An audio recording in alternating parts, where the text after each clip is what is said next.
Hello বন্ধুরা, ওয়েদারের details and আপনাদের সবাইকে স্বাগত জানাই। আজকে 12ই মার্চ 2024 মঙ্গলবার আবহাওয়ার আপডেট। আবহাওয়ার আপডেটে যেটা জানা যাচ্ছে যে আজকে কোনো বৃষ্টির সম্ভাবনা নেই, কিন্তু গরম আজকে গরম সর্বোচ্চ ডিগ্রি পৌঁছাবে 34 ডিগ্রি। সর্বোচ্চ আজকে 34 ডিগ্রি হবে। দুপুর 3টে নাগাদ আজকের তাপমাত্রা সর্বোচ্চ মার্চে যা তাপমাত্রা হয় সেই তাপমাত্রা সর্বোচ্চে পৌঁছে যাবে আজকে 34। কোথাও কোথাও তাপমাত্রা 35-36 ঘরে পৌঁছে যাবে, কোথাও কোথাও তাপমাত্রা এত ডিগ্রি বেড়ে যাবে। এবং আমি যদি একবার দক্ষিণ ভারত দেখি, দক্ষিণ ভারত অনেক জায়গায় 39 ডিগ্রি পর্যন্ত তাপমাত্রা, এবং কিছু কিছু জায়গায় তো মোটামুটি 39 ডিগ্রি এরকম ডিগ্রি তাপমাত্রা উঠে গেছে অলরেডি। মুম্বাইতে 39, বিজয়বাড়াতে 40, কোথাও কোথাও 40, এই যে এখানে 40 ডিগ্রি, 40 ডিগ্রি আপনারা বাদিকে স্ক্রিনে দেখতে পাচ্ছেন। যে এখানে 40 ডিগ্রি তাপমাত্রা উঠেছে এইখানে।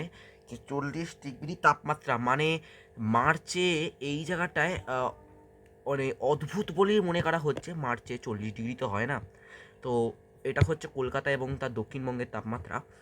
এবং স্যাটেলাইটে আবার যদি ম্যাপটা দেখি, স্যাটেলাইটের ম্যাপেও যা আপনারা দেখতে পারবেন যে কোথাও কোনো মেঘ নেই, যা এখানে না এখানে এই জায়গাটায় কোথাও, এই জায়গাটায় একটু মেঘ থাকলেও উপরের দিকে এই দার্জিলিং, শিলিগুড়ি, কালিম্পংয়ের দিকেও একটু মেঘ এবং বৃষ্টি হবে। সারাদিনই মোটামুটি চলতে থাকলে এই জায়গাগুলো বৃষ্টি হবে। এবং কালবৈশাখীর যে আপনারা সবাই বলছেন যে কালবৈশাখী কবে আসবে, কালবৈশাখী কবে আসবে।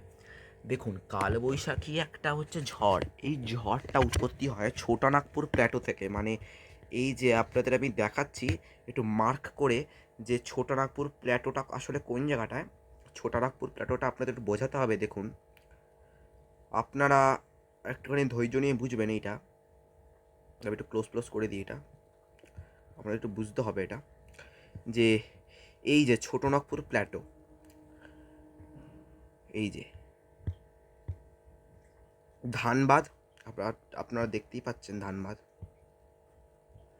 এই যে এইটা হচ্ছে ছোটনাগপুর প্ল্যাটো। এই জায়গাটা এটা হচ্ছে ছোটনাগপুর প্ল্যাটো। ছোটনাগপুর প্ল্যাটুতে যখন 37 থেকে 40 ডিগ্রি একটা গরম পড়ে, এই একটা গরম তো পড়ে, মানে পুরো ওই ছোটনাগপুর প্ল্যাটোতে একটা গরম পড়ে। সেই গরমটা আস্তে আস্তে এখান থেকে বাষ্পে পরিণত হয়। এখানে জল, লেক অনেক কিছু আছে। এখান থেকে বাষ্পে পরিণত হয়ে আস্তে আস্তে এটা উচ্চচাপ এলাকায় যেতে যেতে থাকে। এবং ব্যাপারটা হিমালয় থেকে যে ঠান্ডা বাতাস ছোটনাগপুর প্ল্যাটোতে পৌঁছায় এবং গরম বাতাস ওপরে ওঠে। যেই না ছোটনাগপুর প্ল্যাটোতে পৌঁছাচ্ছে, সেই পৌঁছানোর সাথে সাথেই এইখানে একটা ঝড়ের সৃষ্টি হচ্ছে, একটা মেঘ। যে মেঘটা হচ্ছে বিশাল বড় একটা আকারের মেঘ এখানে তৈরি হচ্ছে এই জায়গাটায় এবং এই জায়গাটায়। এই মেঘগুলো তৈরি হওয়ার সাথে সাথে যে সমুদ্র থেকে যে জলীয় বাষ্পগুলো সব ঢুকছে কলকাতা হয়ে, খুলনা, বরিশাল, বাংলাদেশ হয়ে, যে আপনাদের জলীয় বাষ্প ঢুকছে, সেই জলীয় বাষ্প কী হচ্ছে এখানে এসে স্থানান্তরিত হচ্ছে, এবং স্থানান্তরিত হয়ে এই জায়গাটায় হয়ে যাচ্ছে গরম। এবং উত্তর থেকে শীতল বাতাস এবং দক্ষিণ থেকে জলীয় বাষ্প এসে এই জায়গাটায় জড়ো হয়ে একটা বজ্র বিদ্যুৎ সহ মেঘ তৈরি হচ্ছে। এই যে বজ্র বিদ্যুৎ সহ মেঘ, একটা মাস অফ মেঘ, এই মেঘটা আস্তে আস্তে উচ্চচাপ অঞ্চলের দিকে সরে যাবে। এই উচ্চচাপ অঞ্চল মানে এই জায়গাটা উচ্চচাপ অঞ্চল। যেই না উচ্চচাপ অঞ্চলের দিকে সরে যাবে, তখন নিম্ন বাতাস নিম্নচাপের দিকে এইটাকে পাঠাবে। এবার নিম্নচাপ মানে সমুদ্রের দিকে এটাকে পাঠাবে, সমুদ্র মানে এদের দক্ষিণে পাঠাবে। এবার যেই না এদের সমুদ্রের দিকে পাঠাবে, এদের অঞ্চলটা গরম, তো এবার ঠান্ডা বাতাস নিচে আসবে। ঠান্ডা বাতাস নিচে এসে এখানে একটা ঝড় সৃষ্টি হবে। এই যে ঝড়টা, পুরো এই জায়গাটা একটা ঝড় সৃষ্টি হয়, পুরো মেঘে মেঘে মেঘটা করে দিচ্ছে এখানে।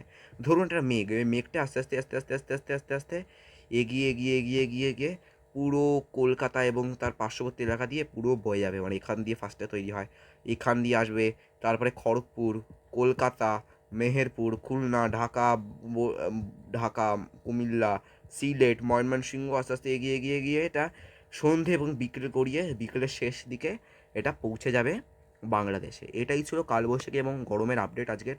এবং আমি যদি একবার 16-17 তারিখটা দেখিয়ে নিই, 16-17 তারিখেও একটা ঝড় বৃষ্টি হওয়ার সম্ভাবনা আছে। 19-20 তারিখে সেই ঝড়টা একটু ব্যাপক জোরেই হবে।